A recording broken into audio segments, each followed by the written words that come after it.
So we're on page 403, the last paragraph. The Hine. Let's begin. The Hine Ksiv. We're in the Maamar Liolom from 1931, the previous Rebbe. It says, Ksiv, Kois Yeshua Sasa. I will lift up a kois, a cup.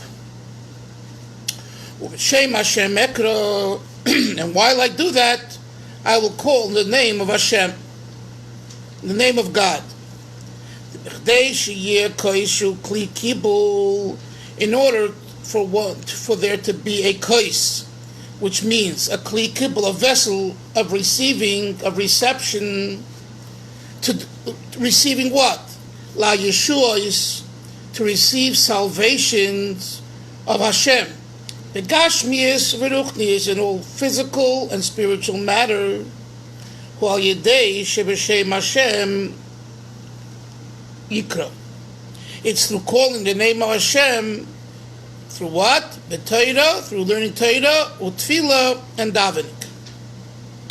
They spalal b'tzibur, to daven with a minyan, to daven with a congregation, a quorum of 10 people, when possible, of course. Possible meaning when you're not subject to the quarantine rules, etc. And to set times to learn Torah. And I explained in an earlier shir that possibly the Rebbe is alluding to a Gemara which discusses whether one's activity, one's melachtoi, is only mishtameres, is guarded, is safeguarded, but there's no growth, or mizbareches, it's blessed with growth. So the Rebbe employs the words here, v'oz melachtai mizbareches. Not only is your work safeguarded, but mizbareches, it's blessed, where you'll even have more than what you had before. Okay. This is all when you are a clay kibul, when you made yourself into a vessel.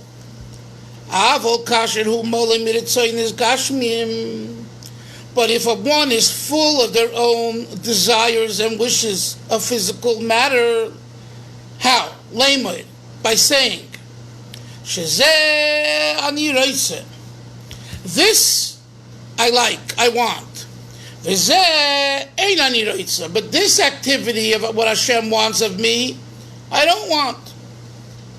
Or this I can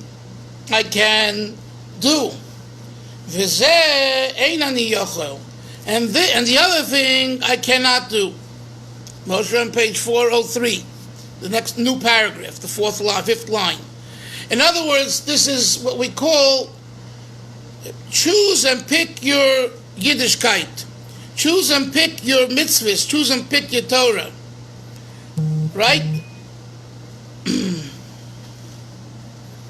So he says, Hainu as vil nit gain lernen b'shiurim. One doesn't want to go to study in shiurim, in classes. Let's say there's a class that your rabbi, your rav announces, and it's only proper that everyone join. And you say, I'm not interested in that class. You don't want to be part of the group to learn. That's called you're choosing. You're being choosy. The Rebbe says that this type of attitude, choosing what you like and choosing what you don't like, and not choosing what you don't like, is satisfying yourself. So that type of learning, that type of davening is a selfish one. Now, we're not going to outright say we don't want to go to the rabbi's class, to the rav's class. He's the rav of your shul. He made your son's bar mitzvah, etc. But you're not interested in the topic. or you're not interested in learning from him because whatever, he's not a great teacher, whatever the excuses.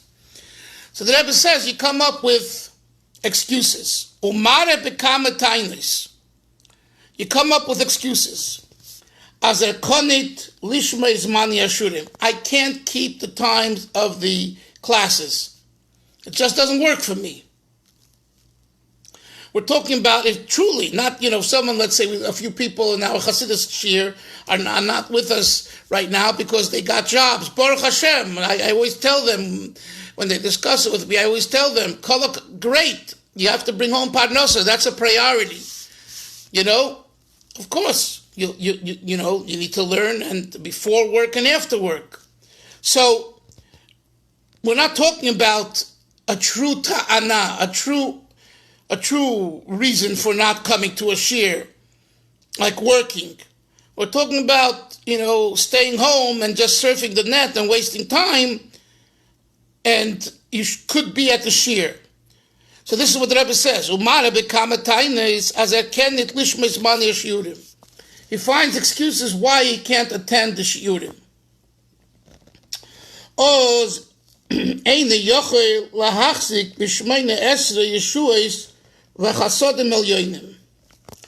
The Rebbe says something interesting. Then he is not a vessel to contain the 18 benedictions of salvation and supernal kindness. We say Shmon Esrei. I'm not sure if he means the Shmon Esrei here. I don't have a reference here to look it up. But possibly it's associated with the Shmon Esrei, right? Shmona Esrei means 18. 18 brachas. So he's not a vessel to receive the 18 brachas. And what's the advice? So the Rebbe says, learn from the actual making, Moshe, of a cup. How do you make a cup, a kois?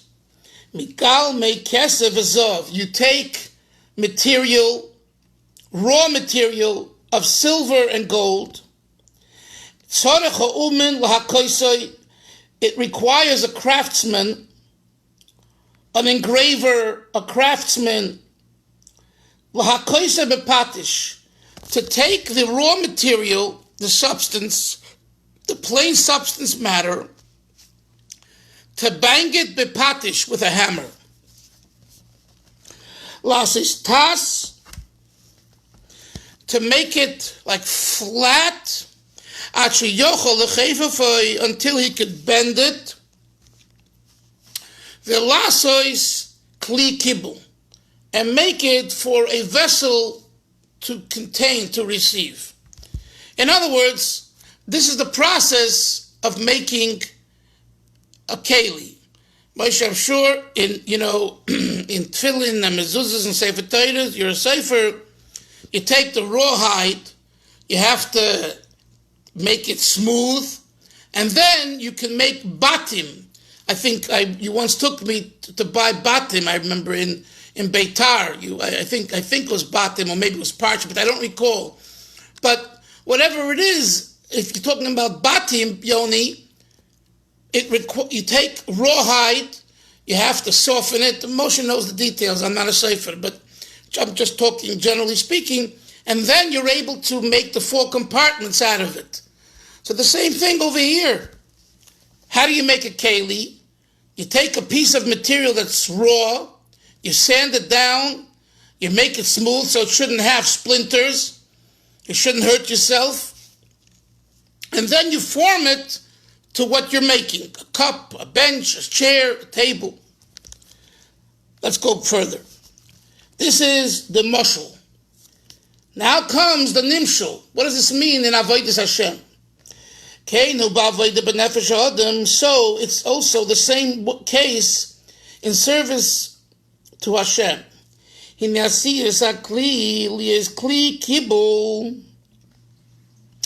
Making a vessel. Making ourselves a vessel so that we become a recipient, a keli for Hashem, who ayidei leiv nishbar v'nitke, It's through firstly coming to a point of having a contrite heart. Leiv nishbar v'nitke, a broken heart. Sheyedake es atzmai, one should break themselves. Leimer lenafshay. It doesn't mean beat yourself up physically. It means you should say to yourself, Uma yisren chayav al chaye ha-balei chayim. What is the advantage of my life over the life of animals? If I'm acting like an animal and I'm wasting time like an animal roaming the streets, what's so special about my life? Nothing. So this is a kind of a beat-up call. You're beating yourself up because you're wasting so much time, so you need a wake-up call. So this is the first thing. Just like you take the piece of raw material and the first thing you have to do is Yake b'matish. You have to hit it, pound it with a hammer to smoothen out all the bumps and grooves and everything else. So the first thing you have to do, b'avodas Hashem, is smoothen your raw, corporeal self to be a vessel for Hashem. That's the first thing you have to do. So make a cheshbon, make an account. Lama magia loy. Why does he deserve it? Why do I deserve it? Why do I deserve that Hashem should give me the things that I want? If I'm wasting time and I'm acting like a behemoth, roaming the streets and just being unproductive, so I expect Hashem to give me what I want. I'm not worthy of it. For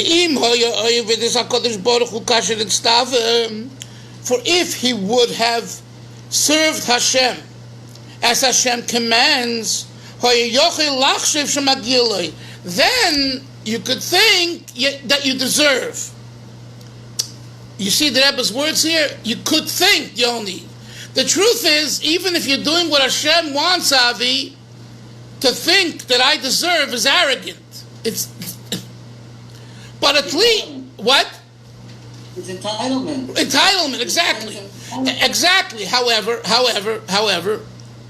if you do what Hashem wants, at least you could fool yourself, I'm entitled. But if to begin with you're not doing what Hashem wants and you're just wasting your time, the thought that maybe I deserve or maybe I should get is absurd. You're not following the guidelines. You're not following the conditions. Ava, let's continue inside. But if God forbid you are distant from doing what Hashem wants, lama magia loi, why do you deserve it?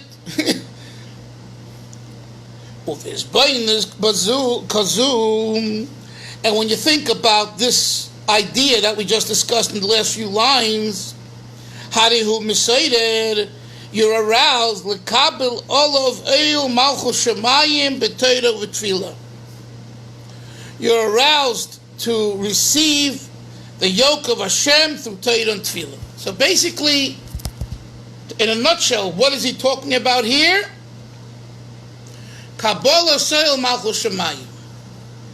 And just for a moment, to understand this a little better, when a person, I remember in yeshiva we had a Seder, right? We had to learn, let's say, this and this Masechta, this Gemara, and at these times, etc. There were some students who would come to learn, but they didn't want to learn what the yeshiva is learning. They wanted to learn their own Seder. Or they came and maybe learned late at night, but when it came time to be up in the morning at 7:30 when we began Chassidus, they weren't there. They were sleeping. They were up to 1, 2, 3, whatever. So, and it could be that they knew much more than many of the other students, but the other students had Kabbalah soil. I told you once that there was a shliach, a rav in California, Rabbi Engel, maybe well, of Long Beach, California. Moshe Yosef Engel, a very fine Yid. He's been there from the early 70s. He's been a trooper, a big trooper. So he studied the bulk of his years at the Montreal Chabad Yeshiva in Montreal.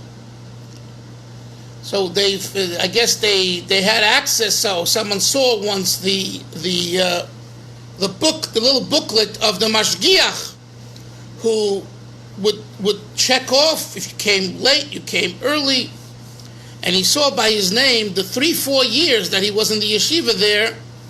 Every day there was a check that he came exactly at 7:30. 4 years. Didn't miss a day. Another story, our mashpia in Morristown, Rabbi Melech Tzvivel Olav Shalom, so he wouldn't come 7:30, 7:25 he was already in Beis Medrash. My Chavrusa and I, we would come 7:20 because he had a system.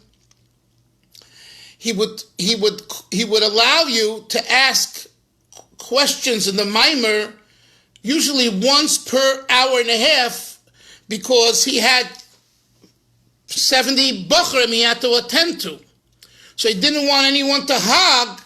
He didn't want one group of Chavrusas to hog the time.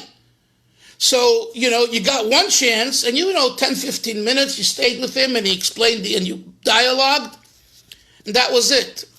But my Chavrusa and I, we already had, we had more questions that we needed resolved, that one sitting wouldn't be enough. So what did we do? We used to come 7:20 before he came, and we were learning. So when he came 7:25, he would write down your name. So at 7:40, when he started to kind of, take the Bachar to his table, call him over, he called us over, usually the first. And then later on, we got a second chance. But my point being, I'm bringing out the point that his meticulousness in coming on time and before time was exemplary, and I remember it till today.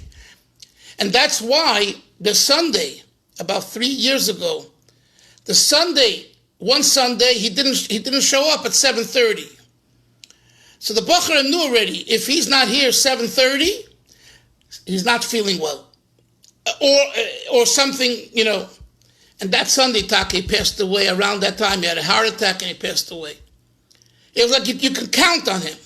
This idea of counting on someone who is called Kabbalah Soil. And Kabbalah Soil, you should know, is the hardest thing.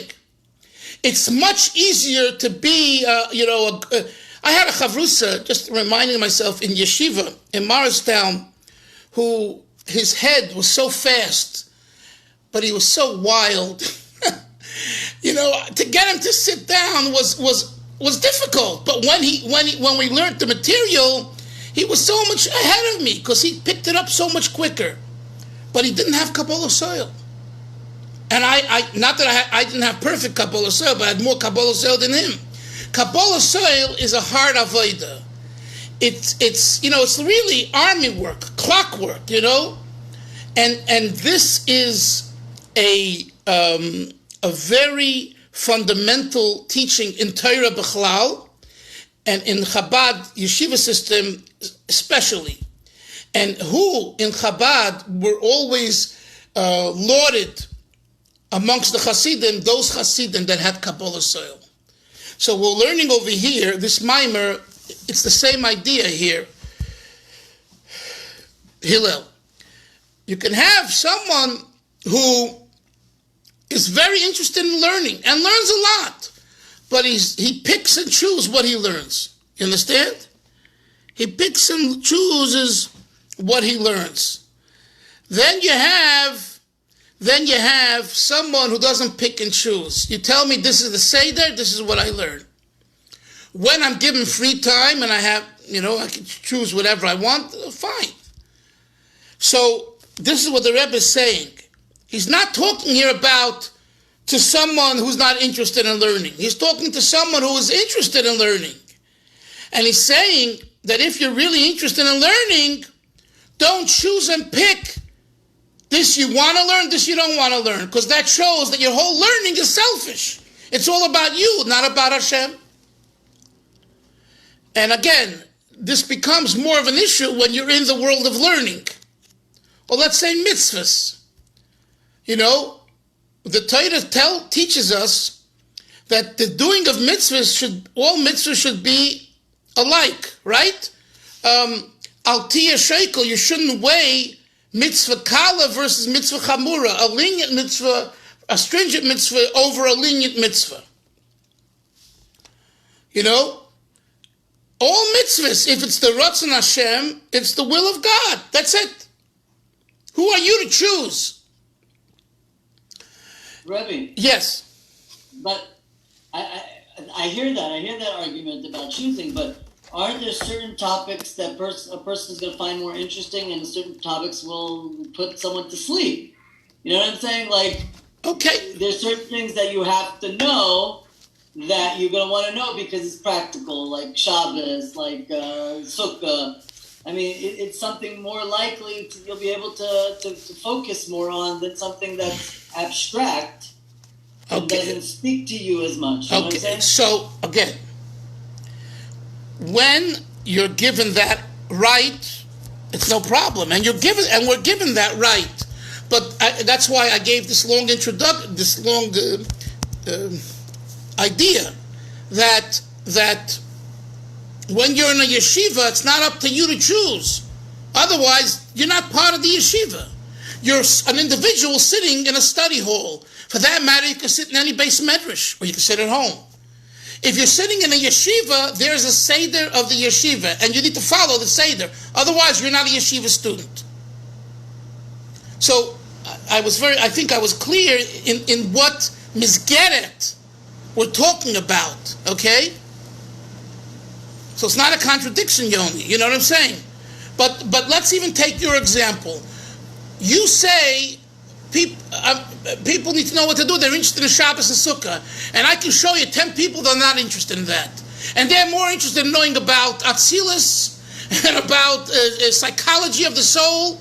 That turns them on. And for sure, non-religious people and even religious people, just what's going on here in the communities is that a lot of the young kids and girls are not interested anymore in the Gemara, Mishnayos, Halacha. But when you talk to them about you have a neshama, what's the purpose of the neshama? Oh, they say that's interesting. I remember I was in Monroe, in Kiryas Joel, where the Satmar have their community. And I walked around to get a feeling for the different shuls. And I was told that I think I told you this once. I was told there's a certain shul which is most interesting that I would want to go visit the shul. So I davened earlier. I davened at an early minyan. So this way I did all my chiyuvim, and before I had to go to my host, I was able to make the rounds. So I came to this shul, and as I'm about to go down into the basement, I see a few fellas with long beards and I think and kapotas and the bekishes, and they're talking, and we got to talk. And on the steps, I told at that time I had written the book on Reb Shlomo Carlebach, and they were very interested. They told me, and they listened, and they said, "Yeah, we don't agree with what's going on over here," and they were not interested. They were not interested in davening. I came into the shul. One was reading a newspaper. One was playing backgammon. One was drinking coffee and eating. And the other one was davening shaychanat. So it was a very interesting experience. But what I did see also is that these people who grew up with a certain rigidity and a certain lifestyle, a certain way, they were more interested in Reb Shlomo's approach, with nigunim and stories. So you cannot, you can't say that everyone's interested in Shabbos and Sukkah. It doesn't work that way. But anyway, the discussion that we're having here is when there is a Seder and you pick and choose. Let's say Tisha B'Av is coming now. I'll give you an example. How many people have the patience to read all of Kinus? I don't. I don't understand 3/4 of what I'm saying. So to really do it right, you have to stay all day in shul with the translation, and it's a lot of work, and it's hot, and you're hungry, right? But Kabbalah soil, at least till midday, stay in shul, do your best. What I'm saying is, you follow. It's not you follow because you're a behemoth, you don't know what's going on. You follow because we have Kabbalah soil, and if we follow and we develop Kabbalah soil, it's a very healthy thing. It gives structure to life, discipline, and obedience. And this is, I don't know, for me, I find this the hardest avoid is Kabbalah soil. Listening, following, that's hard. And that's why the Rebbe mentions it here. Let's continue. And he says, Uvizboinen is kazu, okay. V'zehu sifsei chachomim yazoiru das. You recall, he brought the pasuk in Mishlei, the lips of the wise are crowned with das, yazoiru das. Why? Liyoi, since they engage in the idea of Ashevoisa levavecha, make your heart be attentive. To what? Ki Hashem hu Elohim, that the Yud Kei Vav Kei is the supernatural forces of Hashem, is Elohim, is reflected in nature. Not that nature is on its own, but rather that the nature itself is fueled by the supernatural. So when you think about this and you make your heart be attentive to this idea, then you're crowning yourself with das, with real knowledge. Now he goes back finally after 3 weeks to the beginning of the Maamar. And this is why when it comes to the afternoon service called Mincha, when is Mincha? When it's sunset time.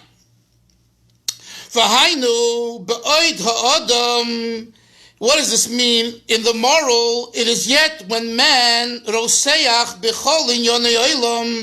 is boiling, is passionate about all of his worldly affairs. He's in the best years of his life, working, and not just working, but roseach. You see that word roseach means like boiling, resicha, passionate. In Yiddish, tzekocht, like I told you the word tzekocht.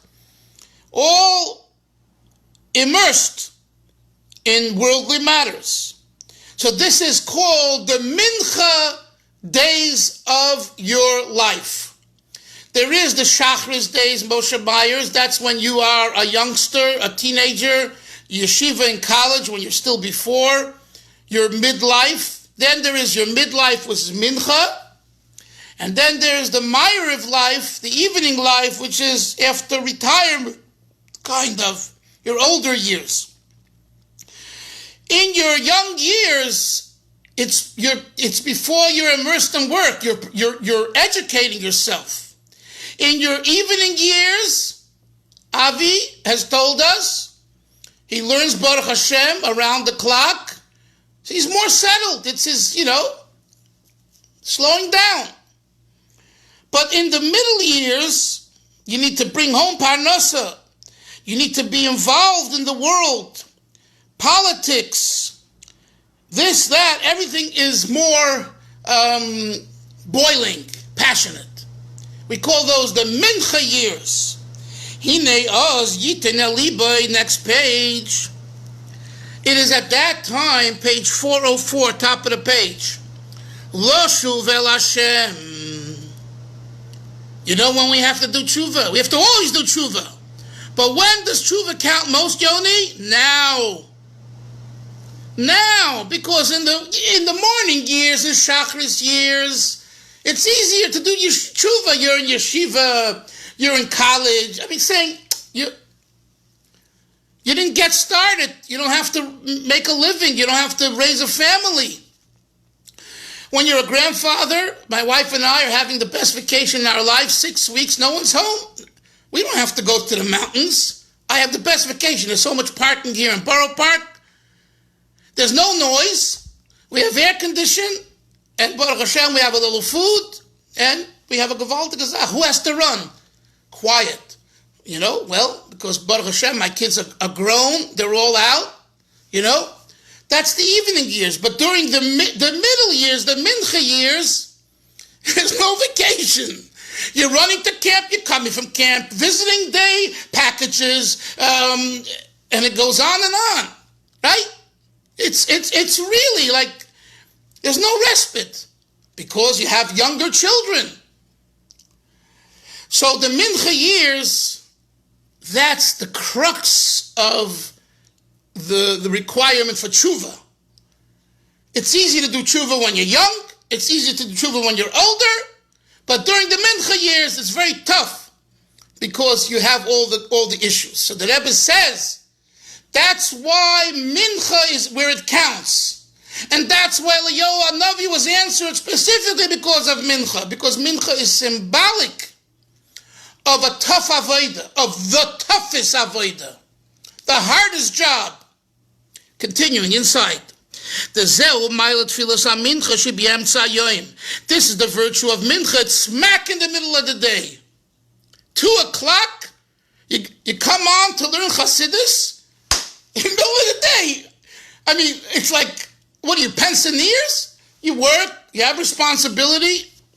No, we take a break, we learn Chassidus. It's the middle of the day.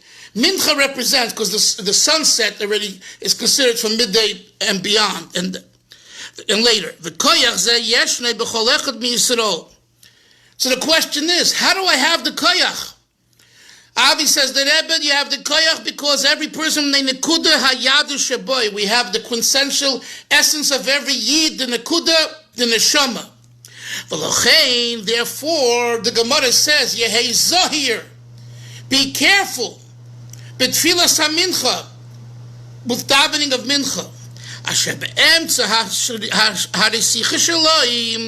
In middle of your passion, with what? Be asik, with work, umasa and matan and business. Yiskoid al Hashem. It's during that time you should remind yourself about Hashem. V'yispalel and daven, v'yikpe itim l'toira, and set aside time to learn Torah. V'oz Hashem yatzliach lo, and then Hashem does it. The story that some might have heard, some might not have heard, is with Rabbi Moshe Feller, Zol Zayin Gesund, the Rebbe Shliach to Minneapolis and Minnesota, and he went to see a professor. The professor's name was Velvel Green. Some of you might have known him. He later made Aliyah. He was a NASA scientist. And he was later made Aliyah, and he was a professor at Ben Gurion University in Beersheba. And I knew him personally. I invited him twice to Marin County, and we had long conversations. He was a Taira Yid. He didn't grow up from. In fact, he grew up as a Yiddishist, a Bundist. And he actually wrote articles in the 50s, I think, in Yiddish. Anyway, in the early 60s, I believe it was, 64 or so, Rabbi Moshe Feller makes calls and says, I'd like to see you. And he says, Rabbi, I'm too busy. And he wasn't religious, and he knew what, I think he was from Brooklyn. I mean, you know, he knew what the rabbis want. Somehow, he let him come. He says, okay, you can come for 10 minutes. So Feller comes to him, and when he arrived, it was a winter day, you know, and he didn't daven mincha yet. He's in his office, and you understand, this is time that this Professor Green, Velvel Green, it's very, he doesn't have much time. He says, Professor Green, please excuse me, I need to daven, I have to pray the afternoon mincha. I haven't done it. The sun's going down. And he stands up, puts on his gartel, goes to the wall, and davens mincha. Green was aghast, like, outrageous. But what should he say? He's a little rabbi, he's davening to God. What should he say? And that's how he began his tshuva. Because he thought about it, and he said, wow, he don't care that I'm a NASA scientist, because God is greater than a NASA scientist. You understand? So initially he gets all, worked up. Chutzpah. You're coming into my office at my time and doing this. But then he calmed down. He said, this man is real. This person is the real McCoy. Because Hashem tells him he has to pray. He can be in front of the president, lahavdil, in front of anyone, and he's getting up and he's davening. Nothing's going to stop him. And that put something into his head, that Hashem is greater than science. And that's how he became a Baal Teshuvah, with a long beard, and his kids are Chabadniks. And not all, I'm saying, but they're fine from family. He developed a beautiful family. It came from Feller's Mincha. You see the power of Mincha? Because you're in the middle of the day, Yoni, and you stop what you're doing, and the business deals, I have to close the deal. Give me an answer right now. Sorry, I have to daven Mincha. I have a shear. I remember I was in Meir Sharm once, coming out of Meir Sharm, going up to Rehov Yafo. It was a hot day, and there was a kiosk, a little store. So I went in, and I wanted to buy a drink just to have it. It was a steep hill going up, if you know that street. It's called Baran. Baran Street goes down from Yafo over there. Not sorry, whatever, it goes down. And what? Strauss, Rabbi, Rehov Strauss. No, not it parallel to Strauss. This is in the heart of Meir Sharm, coming out from the village. We're coming out of the village. Anyway. Yeah. Anyway, whatever it is. So I go into the store, and there's this chassid, whatever, and he's talking to another, and they're talking and learning. So I wait, and he's talking, and he sees me there. I'm the only one in the store. I bring a drink. So after a few minutes, I say in Yiddish, Entschuldig, excuse me, I'd like to pay for this. He says to me, Reb Yid, I remember this. He says, Reb Yid, we are talking Torah now. When we will finish, I will take your money and sell you the water. And if you're not happy about that, find another store.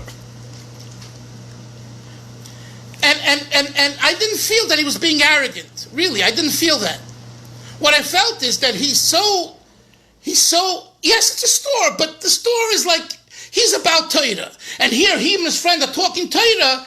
In the middle of the Torah, you're gonna disturb me for a few shekels to buy a drink. Again, right, wrong. The point is that the mincha time is when you're like, ibirisicha. You're passionate about whether it's business or pleasure or whatever it is, and there you break away and you make time to daven and to learn. That's the main credit. And that's why Liolom was answered. Because this answers the question, right? What was our question? What was the question of Gine Maamar? What's so special about Mincha that Liolom was answered only because of Mincha? The Rebbe's question is, why not Shachris or Ma'ariv? The answer is, because then it's much easier. But I heard this growing up from my father over and over, and he worked very hard. In the beginning, he worked 2 jobs to bring home parnasa for us, It wasn't easy. It was a very, very difficult thing for him to do. And Shabbos, we would wake up and he would be sitting at the table learning Likutei Torah out loud, translating each word in Yiddish to himself. But during the week, when I was a young teenager, I wanted to learn with him, so I used to learn with him 6:30 in the morning, Yiddish or Maamarim, before he went to work, because by 7 he was out of the house already. And at night he came home, and we were young children, we had to go to sleep. So the hardest time is when you're, in your your mid-life years. And I'm thinking about it, that's why, maybe, that's why this whole idea of a midlife crisis, it's tied in with Mincha. You don't have Hillel, a crisis when you're 20 years old. I mean, I'm talking generally speaking, or when you're 70 years old. The real crisis is in the middle years. You call that the Mincha crisis? The Mincha crisis. Yeah. No, and because people are like, they know they have to work, they know they have to produce, they have a family, they want to have a family. This is the time when it really counts. It's now or it's these years. Because we're all, I'm sure, in my mind, I'm finishing these years pretty much, but I remember when I was younger, when I was 35, 40, 45, those years, I said, when I'll be 60 years old, Hashem, I hope to go back to learning full-time or 70, but, now I'm giving myself over, and then I really want to go back to learning, of course, to teach, but the Mincha years is when you need to produce. So when you're producing Parnasa, it gets very, very, you get passionate about it and involved. And to separate yourself, to daven and to learn during these years, that's when it counts. And the Rebbe says at the end of the Maamar, Hashem yatzlichu. In other words, when Hashem sees that you dedicate yourself during the day at 2 o'clock to 2:45 to learn Chassidus, I'm not joking. It's a real point. You're really getting a big star. I'm just saying, it's a tremendous commitment. To keep the middle of the day a shiur is the most difficult thing.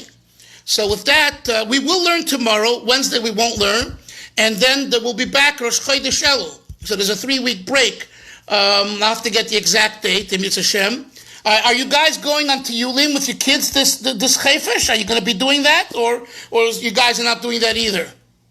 I'm going to be around. I'm not planning anything more than a day or two. Uh-huh. And Moshe, are you going out with the kids at all? Right now we're planning to take at least a couple day trips, at least. Uh-huh. At least. But usually the 3 weeks between Tisha B'Av and Elul, everyone goes out, no? Yeah, but right now this is unusual. I'd be open to keeping learning. What'd you say? I hear you, Hillel. What you say, Moshe Myers? I'd be open to keeping learning. Okay, well, let's see. I mean, 1 week I'm out. I'm going down to Pennsylvania, so that week I'm not. Maybe another week we could learn. Here with Corona, there's a lot of variables. It's not so simple. It's still been the government's really clamping down a lot. Right. Look, we can learn with Kisei Shel Rabbi Dalfin, like Kisei Shel Elio, and we can learn them among ourselves. Yeah. Pick something to work on. Okay. Let's see. But Wednesday we're not allowed to. It's already past midday for you. So tomorrow will be tomorrow. I'd like to talk about Tisha B'Av. Give a share maybe on Tisha B'Av and Geula and some ideas. Have a great day, everyone. Hatzlacha. Take care. Bye. Take care. Bless. Have a good day. Thank you so much. Amen. Bye. Go to. So, bye guys. Bye. Bye.